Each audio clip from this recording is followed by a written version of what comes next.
Buenas, buenas. Mi nombre es Willy Araujo. Al fin el video de tejido conectivo especializado lo referente a ocio. Este es el curso de Histología Humana del curso de verano Anatom 2012. Entonces, vamos a empezar a hablar de ocio. Vamos a hablar un poco de introducción, cómo está formado el tejido óseo, la estructura, y en cuanto a sus componentes, o sea, cuáles son las células que se encuentran en el hueso, en el tejido óseo, y qué es lo que producen estas células para formar su matriz extracelular.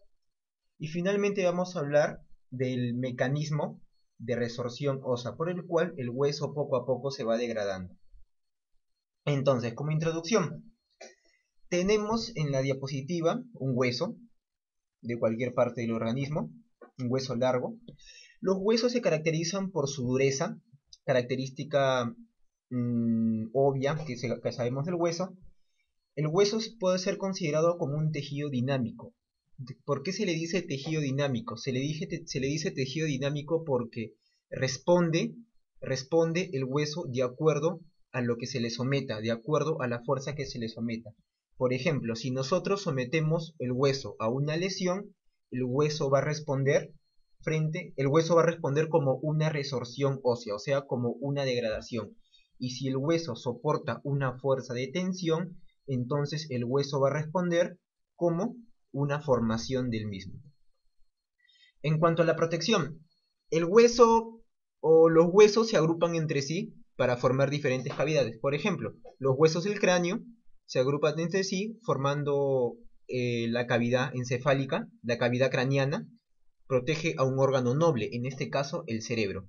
Luego, los huesos que se encuentran en el tórax, las costillas, el esternón, las vértebras torácicas, se agrupan entre sí y forman la jaula torácica, jaula que va a proteger estructuras u órganos vitales, entre ellos tenemos al corazón. También protege a los pulmones, a diferentes estructuras que se encuentran en el sector. Y las vértebras también se agrupan entre sí para proteger a la médula espinal. Entonces el hueso es una estructura también de protección. Los huesos sirven como palanca debido a que los músculos se insertan en él y lo que hacen los huesos es potenciar la fuerza de los músculos y ampliar su rango de eh, su ángulo de su ángulo de doblez. Luego, en cuanto al reservorio, sabemos de que el hueso almacena el calcio. Ahora, del 100% de calcio que tiene el hueso, el 99% se aloja, perdón, del 100% que tiene de calcio el organismo, el hueso se encarga de almacenar el 99%. Entonces, si lo comparamos en números, de 100 gramos de calcio, 99 se encuentran alojados en el hueso y el 1% restante es el que se encuentra en la sangre, el cual se puede encontrar de forma libre o junto a otras proteínas.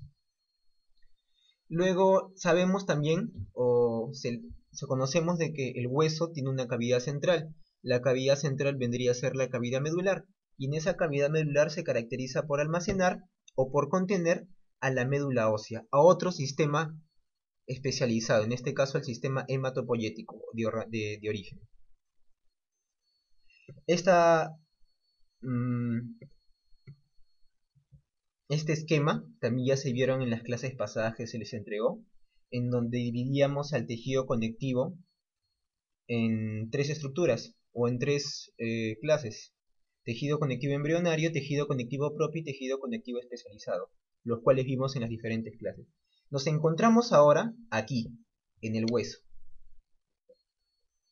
El hueso vendría a ser un tejido conectivo especializado, otro tipo de tejido conectivo. Y la característica de este hueso es que el hueso es una estructura dura. ¿Por qué? Porque su matriz extracelular está calcificada. La estructura ósea. La estructura ósea básica está compuesta de un hueso compacto y un hueso esponjoso, ¿no? Un hueso compacto y un hueso esponjoso. La parte más superficial del hueso compacto vendría a ser el periósteo, el revestimiento del hueso.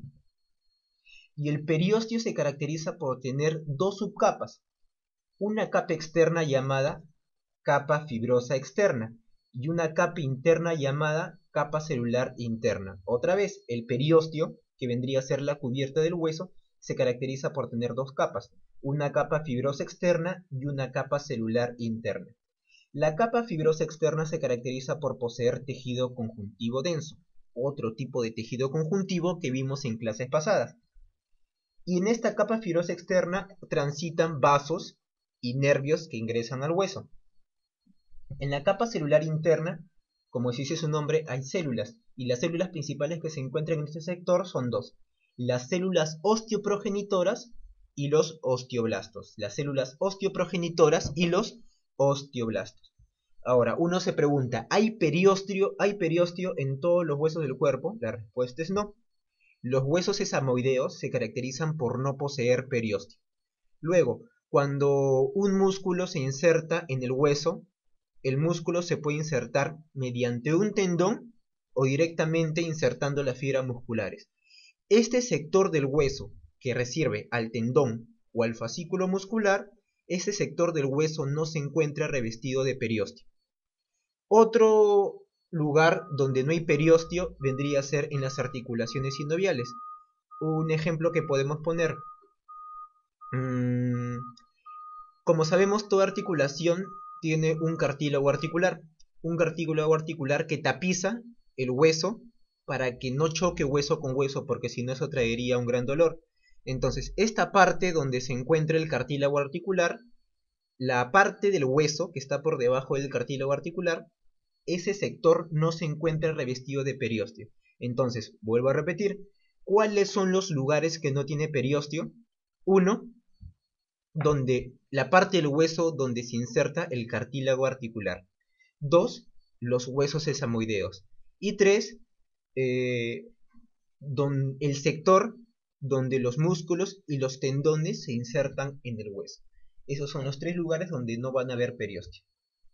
Entonces se mencionó que el periósteo vendría a ser la parte más superficial, la parte más externa. Y al igual como tenemos periósteo, vamos a tener otra estructura llamada endostio. El endostio se encuentra en la separación entre el hueso compacto y el hueso esponjoso. Y como nos damos cuenta, como se ve en la diapositiva, este endostio no es una cubierta continua como lo es el periósteo. El endostio está como que por sectores, como que hay endostio, acá no hay endostio, acá hay endostio, acá no hay endostio. Y eso se debe a que el tejido compacto se proyecta hacia la parte medular formando el hueso esponjoso. Y esta proyección lo que va a hacer es perforar el endostio para que de esa forma el hueso compacto llegue al hueso a formar el hueso esponjoso. El endostio, diferente del periósteo, el endostio solamente tiene una capa de células, por eso se le dice monocapa celular. Y esta monocapa celular va a tener dos tipos de células: células osteoprogenitoras y osteoblastos, ¿sí? Las mismas células que poseen la capa celular interna. El hueso compacto está formado por diferentes láminas que van a agruparse entre sí y van a formar el grosor del hueso compacto. Resulta que la lámina más externa, o sea, la lámina que tiene contacto con el periósteo, va a tener unas fibras que van a llamarse fibras de Sharpey. Estas fibras de Sharpey lo que van a hacer es unir el hueso compacto con el periósteo. Y las fibras de Sharpey van a ser fibras que se encuentran en la lámina más externa del hueso compacto.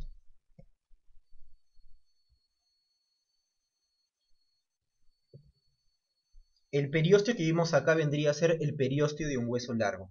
Pero ¿qué sucede en los huesos planos? Entonces, ¿qué sucede en los huesos del cráneo, que son un hueso plano? Vamos a describir primero cómo está conformado un hueso plano. En este caso tenemos el hueso del cráneo. Este vendría a ser el hueso parietal de un lado y el hueso parietal de otro lado. El hueso parietal se caracteriza por tener acá hueso compacto y en el centro hueso esponjoso. El hueso compacto más externo se va a llamar tabla externa. El hueso compacto que se encuentra internamente se va a llamar tabla interna. Y entre tabla externa y tabla interna vamos a tener al hueso esponjoso. que en los huesos del cráneo se va a llamar diploe. Diploe. Tabla externa, diploe, tabla interna. La tabla externa se encuentra tapizada, está bien, por periósteo, de las mismas características como vimos en el hueso largo. Pero la tabla interna no se encuentra tapizado por periósteo, se encuentra tapizado por lo que reemplaza al periósteo. En este caso, eso se va a llamar endostal. Entonces, ¿qué es el endostal? Vendría a ser el similar del periósteo, pero que recubre la tabla interna de los huesos del cráneo. Ahora, pero ya, esa es una definición como que relacionándolo con periósteo, pero exactamente ¿qué es? ¿Qué tipo de tejido es? La endostal forma parte de las meninges que se encuentran rodeando la masa encefálica. Meninges que como conocemos son tres, ¿no? Vamos a verlo acá. Lo de rojo vendría a ser la pía madre. Lo de verde, esto que parece como así media telaraña, vendría a ser la aracnoides. Y esto vendría a ser la dura madre, lo que está de color morado. Ahora, miren, la dura madre se bifurca en dos estructuras, o en dos láminas, ¿no? La dura madre que tapiza la tabla interna se va a llamar endostal. Y la dura madre que se profundiza, se introduce en los surcos del cerebro, se va a llamar meningial. Entonces, la dura madre tiene dos partes. La endostal, que tapiza la tabla interna, y la meningial, que se profundiza en los surcos que se encuentran en el cerebro.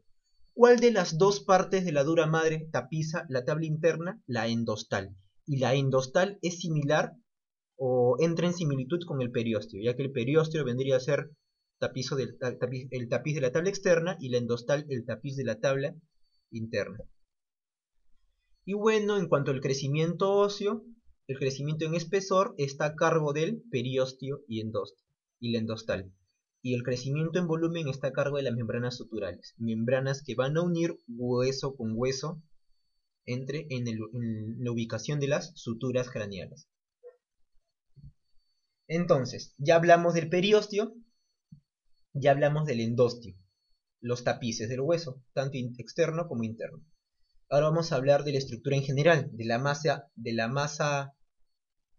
dura que forma al hueso. En este caso tenemos dos estructuras, ¿no? El hueso esponjoso y el hueso compacto. El hueso esponjoso vendría a ser esta parte de la imagen que forma trabécula, y el hueso compacto vendría a ser esta parte de la imagen que forma una especie de láminas. Acá tenemos láminas, láminas, láminas, láminas, láminas acá. Vamos a hablar primero del hueso esponjoso. El hueso esponjoso vendría a ser este conglomerado de trabéculas. Por eso ponemos acá trabéculas óseas ramificadas. Vendría a ser el hueso esponjoso. Se menciona que el hueso esponjoso no presenta sistemas de Havers. ¿Qué son los sistemas de Havers? Sistemas de Havers, vamos a ponerle acá igual ostiona. O sea, la ostiona es el sistema de Havers. Y acá tenemos en la imagen. La ostiona o sistema de Haber vendría a ser estos círculos. Acá hay un círculo, acá hay otro círculo, acá hay otro círculo. Estos círculos vendrían a ser las ostionas o sistema de Haber, que se va a explicar dentro de un momento. Estas ostionas no se encuentran acá, no se encuentran en el hueso esponjoso. Es por eso que dice que el hueso esponjoso no presenta sistema de Haber, o también llamada ostionas. Aquí, en el hueso compacto, les mencioné que están formadas por láminas paralelas una con otra. ¿Qué sucede en el hueso compacto? En el hueso esponjoso. En el hueso esponjoso está bien, también hay láminas, pero estas láminas no están así paralelas como lo están en el compacto. Están de forma desordenadas. Es por eso que se menciona que las láminas son de forma irregular. Haciendo similitud con el hueso compacto, miremos acá esta imagen. Tenemos acá una lámina, tenemos acá otra lámina, tenemos acá otra lámina. Y entre lámina y lámina acá se encuentran unas células. Y estas células se encuentran en un espacio llamada laguna. Estas lagunas también se encuentran acá, en las láminas irregulares del hueso esponjoso. Y estas láminas de igual forma también contienen estas celulitas que son llamadas osteocitos. O sea, En el hueso esponjoso las láminas son irregulares, pero a pesar de eso sí contiene lagunas y dentro de ellas se encuentran los osteocitos. Ahora, acá se encuentran osteocitos y uno se pregunta, ¿cómo se nutren? Sabemos que en la médula, perdón, en el hueso esponjoso se encuentra la médula roja.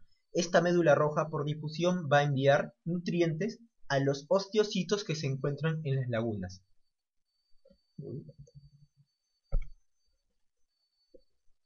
Pasemos al hueso compacto. En el hueso compacto sí hay sistemas laminares. ¿Y cuáles son esos sistemas laminares? Hay 4 grupos de sistemas laminares. El más externo vendría a ser la lámina circunferencial externa. ¿Cuál es esa? La que pinta la diapositiva. Esa vendría a ser la lámina circunferencial externa. Otro grupo de láminas, las láminas circunferenciales internas. ¿Cuáles son esas? De igual forma, la que pinta la diapositiva. Ahora nos damos cuenta de algo. Las láminas circunferenciales internas, miren, estas de acá son las que se proyectan para formar el hueso esponjoso. Y al proyectarse, al formar el hueso esponjoso, rompen el endostio que se encuentra ahí. Es por eso que el endostio no es continuo, es perforado.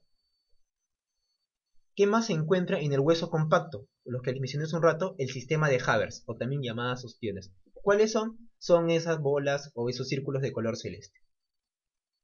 Y entre ostiona y ostona, perdón, entre ostiona y ostiona se encuentra otro grupo de láminas que vendrían a ser las láminas intersticiales, que ahí yo les he señalado como que es todo este grupo de puntitos. Ojo, no quiere decir que sean los puntitos. Todo el espacio que se encuentra entre celeste y celeste, todo el espacio que se encuentra entre ostiona y ostiona, eso se llama lámina intersticial. Y lo he puesto o lo he ejemplificado como que vendría a ser todo el grupo o el conglomerado de bolitas de color rojo. Entonces eso vendría a ser los sistemas laminares del hueso compacto. Vamos a hablar un poco de la ostiona. Característica principal a saber en tejido óseo. Acá tenemos una ostiona representado gráficamente. Acá hay una ostiona, acá hay otra ostiona y acá hay un pedazo de ostiona. Y en la parte inferior derecha de la diapositiva tenemos a una imagen microscópica de una ostiona, ¿no? Aquí están las ostionas, aquí está la ostiona, aquí está otra, aquí está otra, aquí está otra, y entre ostiona y ostiona se encuentran las láminas intersticiales. ¿Qué sucede con la ostiona? ¿Cómo está formada la ostiona? La ostiona está formada por láminas. Láminas que generalmente son de 4 a 20. Aproximadamente hay 4 a 20 láminas paralelas. Láminas que van a envolver a esto que he pintado de color blanco, que vendría a ser el canal de Haber. Esto de acá vendría a ser el canal de Haber. Canal de Haber que se va a encontrar rodeado de las láminas concéntricas. Estas láminas concéntricas, acá hay una que he pintado de color morado. Esta vendría a ser la primera lámina en formación. Quiere decir que la primera lámina que se forma vendría a ser la más externa. Y la siguiente que se va formando vendría a ser las que se acercan hacia el lado interno. Ojo, la primera lámina que se forma es la de color morado, o sea, la lámina más externa. Y esta lámina, acá tenemos la ostiona y acá tenemos como que pequeñas ostiones. Esta lámina que está más externa es la que va a estar en contacto con esta línea que se va a llamar línea de cementación.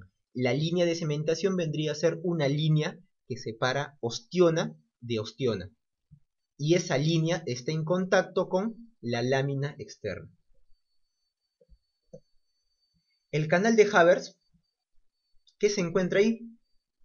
Primero, por el canal de Haber pasa un haz neurovascular, una arteria, nervio.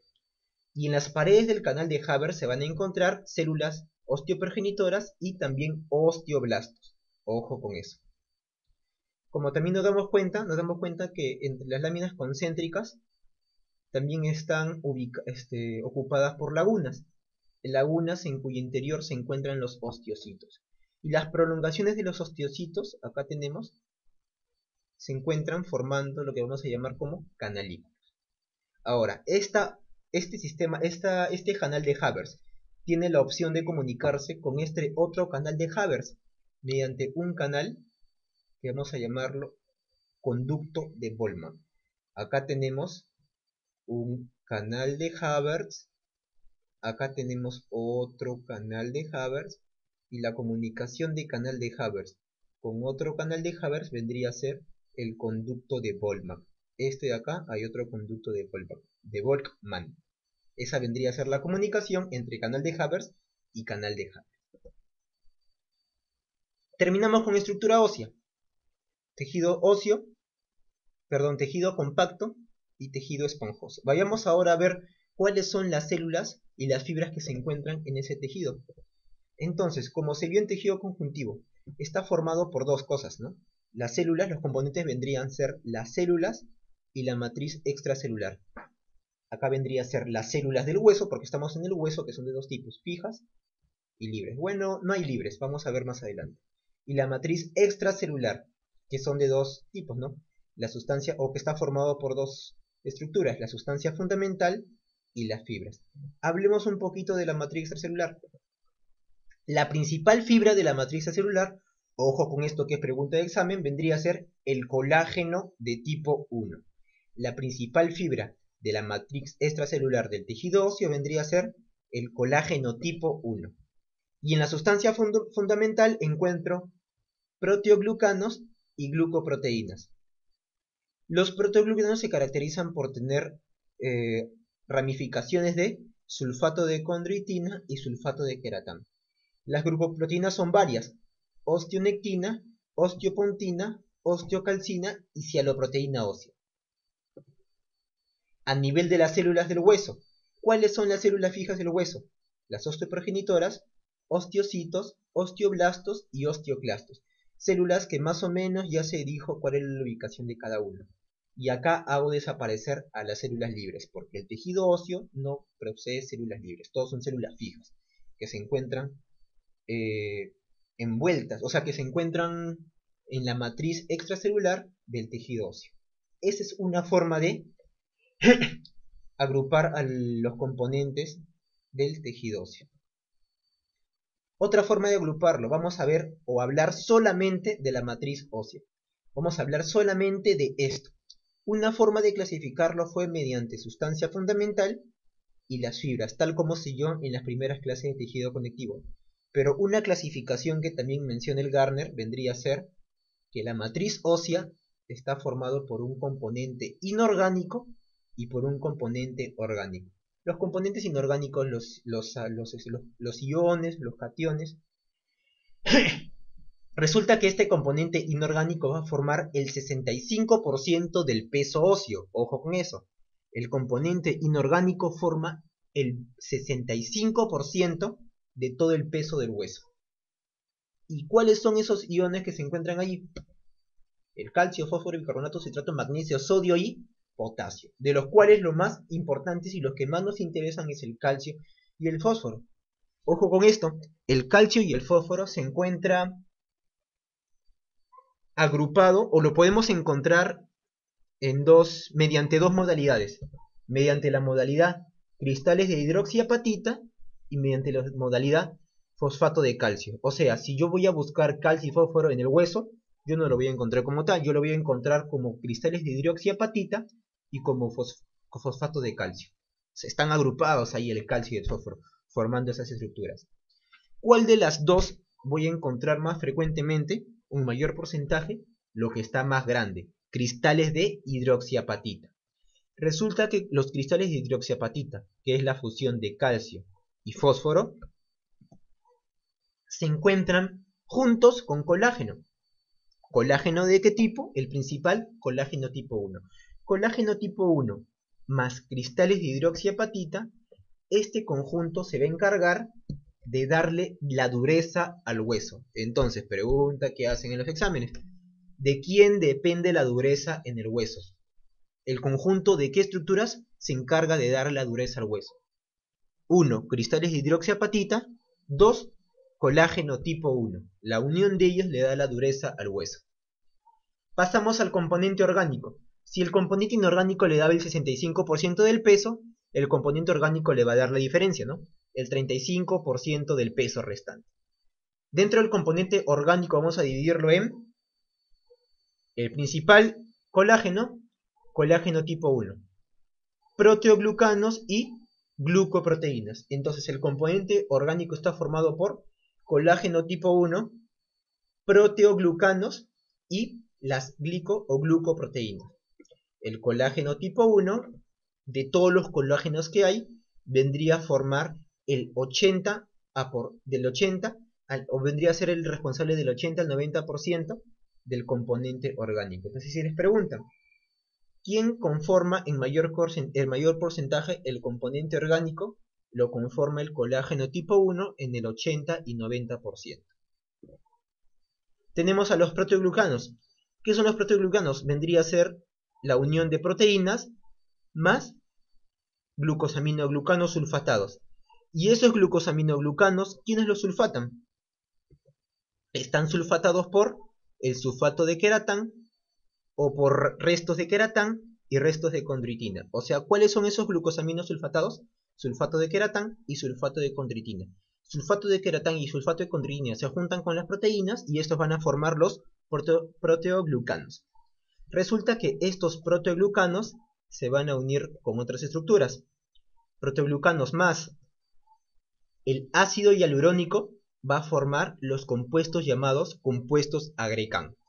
Proteoglucanos más ácido hialurónico van a formar los compuestos agrecan.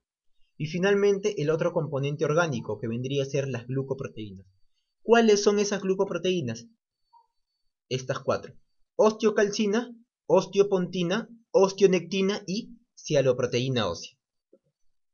La osteocalcina y la osteopontina se encuentran en relación con los cristales de hidroxiapatita. Estos de acá se encuentran en relación con eso. Aparte también se menciona de que estas dos glucoproteínas se pueden formar o pueden ser vitamina D dependientes. O sea, la vitamina D indirectamente se va a encargar de formar estas estructuras o estas glucoproteínas, la osteocalcina y la osteopontina. Terminamos con la matriz ósea. Vayamos a hablar de las células óseas. Las células del hueso. Acá tenemos una imagen que vendría a ser el hueso esponjoso. Acá están las trabéculas y el espacio vendría a ser la cavidad medular, que se encuentra ocupada por el tejido hematopoyético. ¿Cuáles son las células del hueso? Las células osteoprogenitoras. Los osteoblastos, los osteocitos y los osteoclastos. Vamos a hablar primero de, ¿qué dice ahí? Ahí está, las células osteoprogenitoras. Entonces, vamos a agruparlo, como se muestra en la diapositiva, en derivación, localización, división, diferenciación y actividad, para poder estabilizar como que un orden de estudio. Entonces, ¿de quién derivan las células osteoprogenitoras? Las células osteoprogenitoras derivan de las células mesenquimatosas embrionarias. De estas células derivan las células osteoprogenitoras. Luego, ¿dónde se localizan las células osteoprogenitoras? Se mencionó, las células osteoprogenitoras se localizan en la capa celular interna del periósteo. ¿Recuerdan? Tenía una capa fibrosa externa y una capa celular interna. En esa capa celular interna del periósteo se encuentra la ubicación de las células osteoprogenitoras. ¿En qué otro lugar se encuentra? En los canales de Havers, en las ostionas, formando el recubrimiento de estos. También ya se vio en diapositivas anteriores. ¿Y en dónde más se encuentran las células osteoprogenitoras? Se encuentran en el endosteo. Esa monocapa celular formada por células osteoprogenitoras, ahí también se encuentran este tipo de células, en el endosteo. La división de las osteoprogenitoras es por la división que todos conocemos, una división de tipo mitótica. Normalmente las osteoprogenitoras se van a diferenciar en las células llamadas osteoblastos, pero en algunas situaciones, por algunos estímulos X, las células osteoprogenitoras también pueden diferenciarse en células condrógenas, las cuales van a terminar formando cartílago. ¿Y en qué momento las células osteoprogenitoras tienen su mayor diferenciación en osteoblastos, su mayor actividad? Tienen su mayor actividad cuando hay un periodo de crecimiento óseo intenso, o sea, en la etapa de la niñez. Otro tipo de células, los osteoblastos. Igualito, vamos a sistematizar nuestro aprendizaje en derivación, localización, síntesis, prolongaciones y proteínas de membrana. ¿De dónde derivan los osteoblastos? Tenemos a las células osteoprogenitoras que van a formar osteoblastos. ¿Gracias a quiénes? A estímulos. Estímulos conocidos como proteínas que van a ser de la familia de la proteína morfogénica ósea, BMP. Y otro factor que estimula la formación de osteoblastos, el factor beta de crecimiento transformador. La localización de los osteoblastos en la superficie del hueso, ¿no? Tal como estuvimos llevando. Luego, resulta de que estos osteoblastos van a encargarse de formar componentes de la matriz extracelular, principalmente componentes de tipo orgánico, ¿no? Lo que vimos hace un rato, glucoproteínas, proteoglucanos, se van a encargar de formar esas estructuras. Llega un momento en donde dejan de formar ese componente extracelular o ese componente de la matriz extracelular, y resulta de que los osteoblastos van a entrar en un momento de inactivación, y cuando entran en momento de inactivación se van a llamar como células de recubrimiento óseo. Ojo, las células de recubrimiento óseo son osteoblastos inactivos, o sea que han dejado de sintetizar matriz extracelular. ¿Qué sintetizan normalmente los osteoblastos? Todas estas estructuras. Componentes orgánicos de la matriz ósea. ¿Cuáles son esas estructuras o esos componentes? Las glucoproteínas, los proteoglucanos y principalmente el colágeno de tipo 1. También sintetiza otra proteína llamada RANK ligando, otra proteína llamado factor estimulante de colonias de macrófagos, otro factor llamado factor estimulante de osteoclastos y otra proteína llamada o una enzima llamada para remover osteoides. ¿Qué vendría a ser el osteoide? El osteoide, a ver si lo vemos de esta forma. Sabemos de que el hueso está formado por hueso compacto y hueso esponjoso. En el hueso compacto se encuentran las láminas. Y en esas láminas se van a encontrar las lagunas. Las lagunas que van a tener en su interior los osteocitos, ¿no? Entonces, el osteocito se va a separar de la matriz extracelular mediante una estructura llamada osteoide. El osteocito, los osteoblastos, se van a separar de la matriz extracelular calcificada mediante una estructura llamada osteoide. ¿Qué es el osteoide? El osteoide vendría a ser matriz extracelular no calcificada. El osteoide vendría a ser matriz extracelular no calcificada. Y ese osteoide se va a encargar de separar a los osteocitos y osteoblastos de la matriz extracelular calcificada. O sea, ¿cómo es el orden? De afuera hacia adentro. Matriz extracelular calcificada. Matriz extracelular no calcificada. O sea, el osteoide. Y luego sigue los osteocitos y osteoblastos. O sea, ¿qué separa al osteocito y osteoblasto de la matriz extracelular calcificada? Lo separa la matriz extracelular no calcificada, o sea, el osteoide. Y este osteoide puede ser removido por enzimas que remueven el osteoide secretados por los osteoblastos. Los osteoblastos tienen dos tipos de prolongaciones cortas y prolongaciones largas. Las prolongaciones cortas van a unir osteoblastos vecinos y las prolongaciones largas van a unir osteoblastos distantes, o pueden también unir un osteoblasto con un osteocito. Y la membrana plasmática del osteoblasto, ¿qué posee? Posee el receptor de hormona paratormona y proteínas llamadas integrinas. Este receptor de hormona paratormona, ¿a quién va a recibir?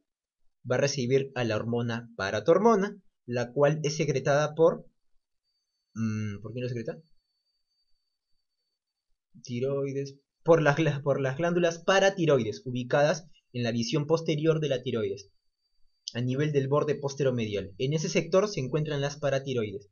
Estas paratiroides van a secretar paratormona, y la paratormona va a actuar sobre el receptor de paratormona ubicado en la membrana plasmática del osteoblasto. Y una vez que se posa sobre este, va a inducir al núcleo para que secrete el ligando de osteoprotegerina, OPGL, el ligando de osteoprotegerina. Este ligando va a actuar sobre los osteoclastos. Otra proteína de membrana que se encuentra ahí, la integrina. Otra célula, los osteocitos. Igualito, sistematizar el estudio en derivación, localización y estímulo. ¿De quién derivan los osteocitos? Los osteoblastos, principalmente. O de los osteoblastos a secas, ¿no? Los osteocitos derivan de los osteoblastos. Los osteocitos vendrían a ser las células maduras del hueso. Los osteoblastos vendrían a ser las células inmaduras. ¿Dónde se localizan los osteocitos? Como se mencionó, en las lagunas óseas, ¿no? Las cuales se encuentran a nivel de las láminas concéntricas del tejido óseo. Esponjoso y del tejido óseo compacto, porque en el tejido óseo esponjoso no hay láminas concéntricas. Hay láminas dispuestas de forma irregular. Vamos a hacer acá un pequeño ejemplo. Tenemos ahí a los osteocitos, los cuales se encuentran en su laguna ósea. Los osteocitos embrian prolongaciones que van a transitar a través de canalículos óseos. ¿Ya? Bacán. Y ahí tenemos prolongaciones citoplasmáticas de los osteocitos ubicados en los canalículos. Acá se encuentran los canalículos. Este espacio de acá vendría a ser, bueno, esta estructura de acá que por donde pasan las prolongaciones vendrían a ser los canalículos. Resulta de que lagunas con lagunas se pueden unir mediante los canalículos, y en esos canalículos se unen las prolongaciones de las citoplasmáticas de los osteocitos, y estas uniones se van a llamar uniones de intersticio. Las uniones de intersticio ocurren en los canalículos. El espacio que se encuentra entre la membrana plasmática del osteocito y la parte más periférica de la laguna vendría a ser el espacio periosteocítico, un espacio parecido al espacio extracelular. Luego, los osteocitos reciben un estímulo de tensión. Cuando los osteocitos reciben un estímulo de tensión, a eso se llama mecanotransducción. Cuando los osteocitos reciben un estímulo de tensión, que se empuja el hueso o se trata de traccionar, eso vendría a ser un estímulo de tensión conocido como mecanotransducción. Y frente a ese estímulo, el osteocito va a producir AMP cíclico, osteocalcina e IGF-1, una proteína, ¿cómo es? Factor similar a la insulina tipo 1. Tenemos otro tipo de células, los osteoclastos, ya para terminar. Osteoclastos, igual, derivación, localización, función y las regiones donde se encuentran los osteoclastos. O las regiones que posee el osteoclasto, perdón. ¿De quién derivan? De los progenitores granulocítico-macrófago. Estos progenitores van a formar los osteoclastos. Aquí tenemos un osteoclasto con múltiples núcleos. Estos osteoprogenitores van a formar osteoclastos por intermedio de estas estructuras, o por intermedio de estos factores. Factor estimulante de colonias de macrófagos, el RAN-L, recuerdan que era producido por los osteoblastos, y el OPG. La localización. Los osteoclastos se localizan en las lagunas de Howship. Las lagunas de Howship se encuentran en las láminas circunferenciales externas. Eso que graficamos de color amarillo, o eso que pintó de color amarillo en el tejido óseo compacto en láminas anteriores. La función de los osteoclastos vendría a ser la resorción o degradación ósea. ¿Y cuáles son las regiones del osteoclasto? Tiene 4 regiones. Una zona basal, un borde en cepillo, una zona clara y una zona vesicular. Gráficamente, acá tenemos el osteoclasto y acá tenemos el hueso. Y acá hay un capilar, ya bacán. ¿Cuáles son esas zonas del osteoclasto? Uy, aquí están. O las regiones del osteoclasto. Tenemos una región llamada, o la zona basal, esta que se encuentra acá, la zona vesicular, esta que se encuentra en el centro, el borde en cepillo, este sector de acá, y la zona clara lo que se encuentra a ambos lados del borde en cepillo.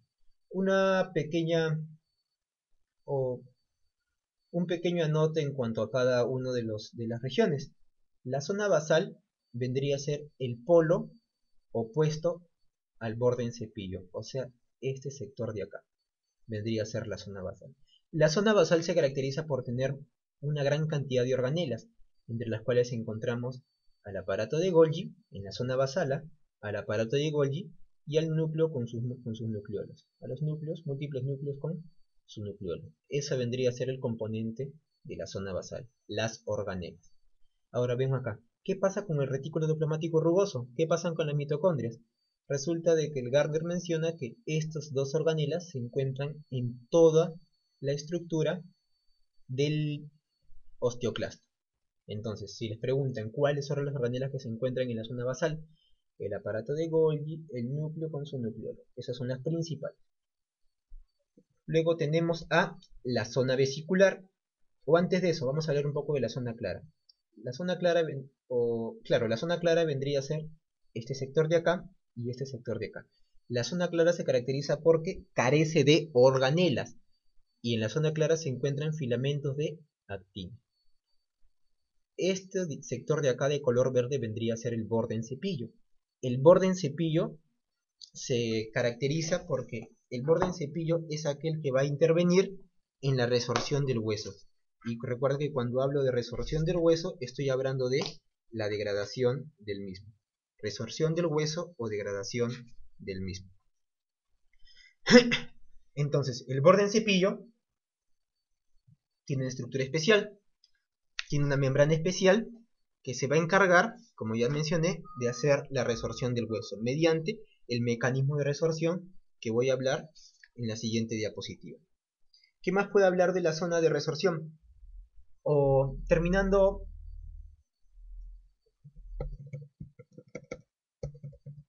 ahí está, ya. El borde en cepillo va a tener contacto con este sector de acá. El compartimiento del hueso que se encuentra en contacto con el borde en cepillo, este sector de acá se va a llamar compartimiento subosteoclástico. Este compartimiento es el que va a sufrir la acción de la resorción ósea dada por el borde en cepillo del osteoclasto.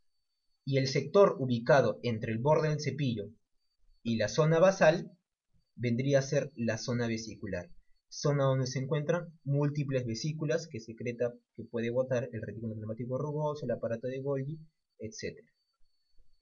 Y finalmente, mecanismo de resorción ósea, nuevamente la imagen. ¿En qué consiste el mecanismo de resorción? ¿O qué comprende? Tenemos interiormente de la célula tenemos CO2 y agua. El CO2 y el agua por acción de la anhidrasa carbónica se convierte en ácido carbónico y el ácido carbónico espontáneamente se divide en hidrógeno y bicarbonato. El bicarbonato va a difundir a los capilares en compañía del sodio y el hidrógeno va a difundir por una bomba de protones al compartimiento subendoclástico en compañía del cloro. Ahora, el hidrógeno cuando pasa al compartimiento subosteoclástico, cuando pasa a este sector lo que va a hacer es disminuir el pH, claro, le está enviando hidrógenos, está acidificando el ambiente, o sea, está disminuyendo el pH. Y esa disminución del pH lo que va a generar es disolver el componente inorgánico de la matriz extracelular.